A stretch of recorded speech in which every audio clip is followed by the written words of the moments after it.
One of the things that the blood is doing is showing us that there's a greater intimacy with the Father that the blood gives. The blood gives, that's right. Yeah, because the blood is the life. Leviticus 17:11 says that the life of the flesh is in the blood. It's in the blood. So who gave us the blood? Christ Jesus. So that life is the life of the Father. One morning I was up fellowshipping, as I always do, with the blood and with the Holy Spirit.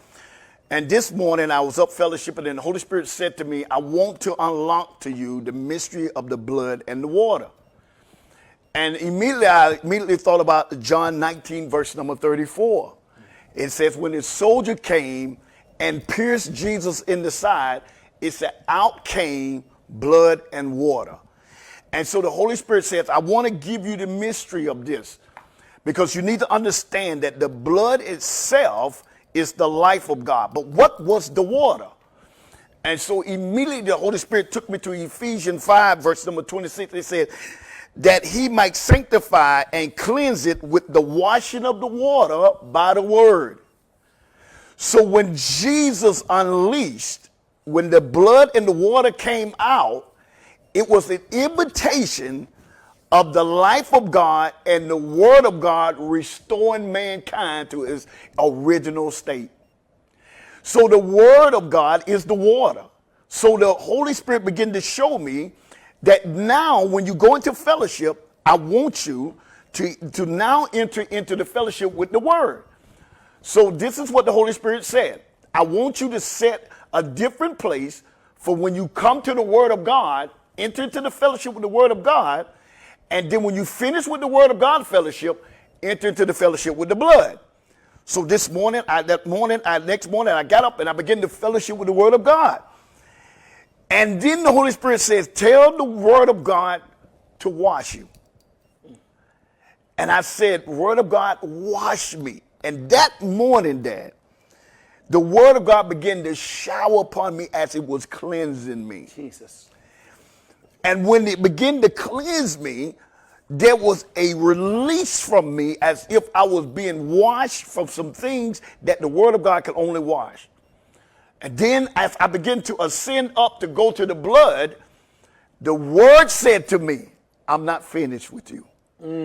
And when I went down and got back into the climate of the word, I said, wash me. And the word began to wash me, and I began to release from myself. And I began now to go and ascend up to the blood and begin to enter to that fellowship.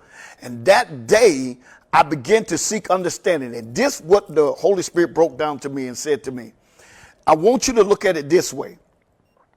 That the fellowship of the word, which is the water, then you got the fellowship of the blood, which is the cleansing. See, the water washes, okay? But the blood of Christ cleanses or removes spots and blemishes. Look at it this way. Ladies out there that understand, when you do laundry, you separate your clothes. You do not wash the color clothes with the white clothes. Neither do you wash the white clothes with the color clothes. Well, the color clothes get what we call detergent, or in the old days they would call it washing powder. But the bleach is designed to remove spots that the washing powder can't do. I was being brought into a fellowship that the word of God and the blood of God working together that would cleanse me and make me unapproachable by the adversary.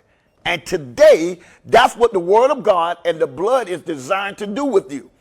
So he said to me, the Holy Spirit says, now, you don't apply bleach to color clothes.